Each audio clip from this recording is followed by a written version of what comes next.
मान लीजिए मैं एक छोटी सी कंपनी के लिए काम करती हूँ और मुझे अपने एम्प्लॉयज के लिए एक पेरोल स्प्रेडशीट बनाना है।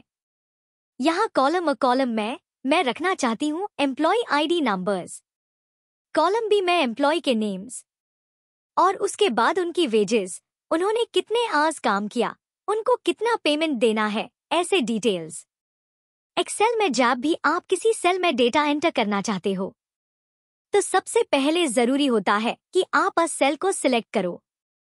मैं एक लाइन हमेशा याद रखती हूँ, सिलेक्ट टू अफेक्ट। अगर मुझे स्प्रेडशीट में कुछ भी चेंज करना है तो सबसे पहले मुझे सिलेक्ट करना पड़ेगा। तो मुझे एक सेल पर काम करना है, मैं सिंपली उस पर क्लिक करूंगी। अब मैं टाइप कर सकती हूँ। मान लीजिए पहले एम्प्लॉय का आईडी नंबर है 1, तो मैं टाइप करूंगी 1। अभी ये नंबर सेल में दिख रहा है, लेकिन तब तक वो प्रॉपर्ली एंटर नहीं होता जब तक मैं एंटर की प्रेस नहीं करती। जैसे ही मैंने एंटर दबा थी, एक्टिव सेल नीचे मूव हो गया और ये काफी कन्वीनियंट है क्योंकि अब मैं तो लिख सकती हूँ, फिर एंटर, फिर 3 एंटर, 4 एंटर। लेकिन ये काफी रिपीटेटिव लगता है ना? एक्सेल में एक फीचर होता है जो आपका ये रिपीटेटिव काम आसान बना देता है। इसको कहते हैं फिल हैंडल या ऑटो फिल हैंडल। इसका काम होता है पैटर्न को समझना और उससे एक्सटेंड करना। मैंने एक्सेल को अभी तक ये पैटर्न दिखाया, 1, 2, 3, 4, मतलब हर नंबर में +1 हो रहा है। अब मैं 1 से लेके 4 तक का रेंज सिलेक्ट करती हूँ। एक्सेल इजीली समझ जाता है कि पैटर्न क्या है। जूम इन करते हैं थोड़ा। देखिए, इस सिलेक्टेड रेंज के बॉटम राइट कॉर्नर में एक छोटी सी ग्रीन स्क्वायर है। यही है ऑटो फिल हैंडल। जैसे ही मैं अपना माउस पॉइंटर उस पे ले जाऊंगी, वो एक ब्लैक प्लस साइन बन जाता है। अब अगर मैं क्लिक करके नीचे ड्रैग करती हूँ, मान लीजिए रो 70 तक, और फिर माउस छोड़ देती हूँ, तो एक्सेल ऑटोमेटिकली इस पैटर्न को एक्सटेंड कर देता है। कितना कन्वीनियंट है ना? अब मैं क्लिक करती हूँ सेल B1 पर, क्योंकि मुझे अब वहां एम्प्लॉय का नाम लिखना है। मैं टाइप करती हूँ पहला नाम, जूलिया, और फिर एंटर। एक्टिव सेल फिर नीचे चला जाता है। फिर मैं लिखती हूँ डैनियल, फिर जेम्स। लेकिन मैंने जेम्स को गलती से जैम्स लिख दिया। परफेक्ट अपॉर्चुनिटी है आपको एक इंपॉर्टेंट कंसेप्ट समझाने की, difference between clicking on sale और क्लिकिंग इन सेल। जब आप सेल पर एक बार क्लिक करते हो तो वो पूरा सेल सिलेक्ट हो जाता है। अब अगर आप कुछ भी टाइप करते हो, वो पहले का पूरा कंटेंट एरेज कर देता है। तो अगर आपको सिर्फ एक वर्ड या स्पेलिंग फिक्स करनी है तो आपको डबल क्लिक करना होगा सेल के अंदर। जब आप डबल क्लिक करते हो तो आपको दिखेगा फ्लैशिंग कर्सर, और आप एरो कीज के यूज से कर्सर को मूव करके एग्जैक्ट स्पेलिंग ठीक कर सकते हो। जैसे मैम के बाद ही टाइप करती हूँ। अब ये बन गया जेम्स। एंटर दबाते ही करेक्शन सेव हो जाता है। जब भी आप डेटा एंटर करते हो, हर एंटर से एक्टिव सेल नीचे मूव करता है।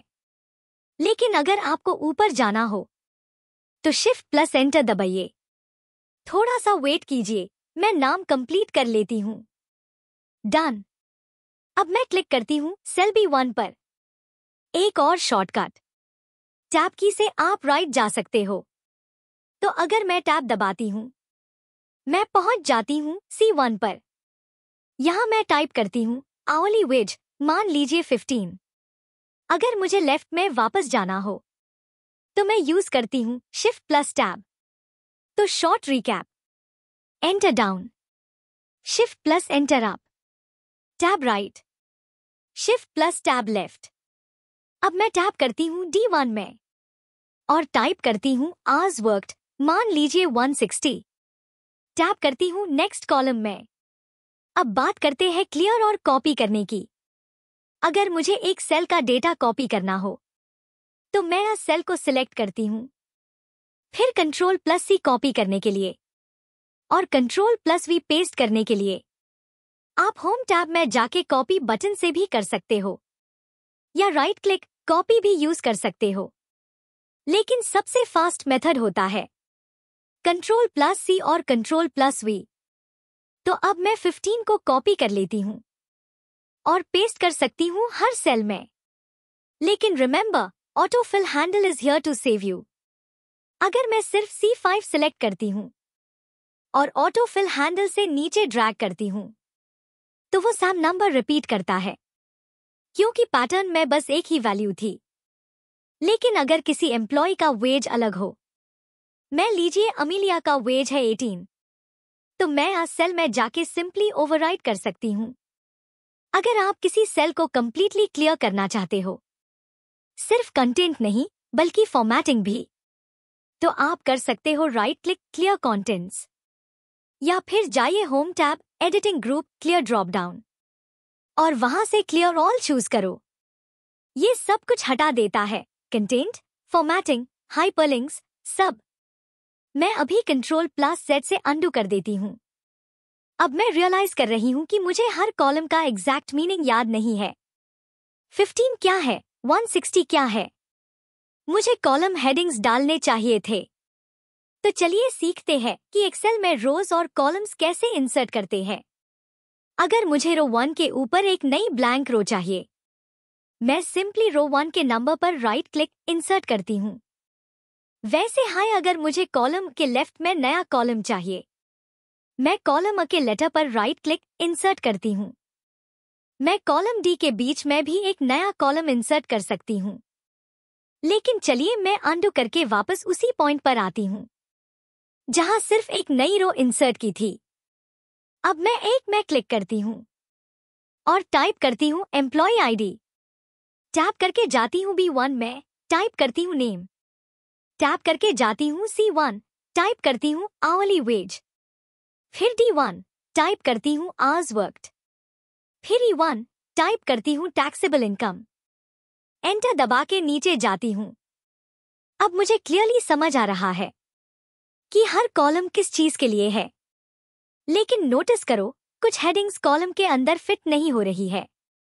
जैसे आवरली वेज कॉलम C में छोटी लग रही है। इसे फिक्स करने के 2 तरीके हैं। या तो आप C और D के बीच में कर्सर ले जाके ड्रैग करो ताकि कॉलम बड़ा हो जाए, या FIR कॉलम लेटर्स से E तक सिलेक्ट करो और किसी भी 2 कॉलम के बीच में डबल क्लिक करो, तो एक्सेल सभी कॉलम्स को परफेक्ट विड्थ में एडजस्ट कर देगा ताकि अंदर का डेटा अच्छे से फिट हो जाए। और बस, आपने सीख लिया कैसे data enter, edit, copy, clear और ऑर्गेनाइज किया जाता है एक्सेल में।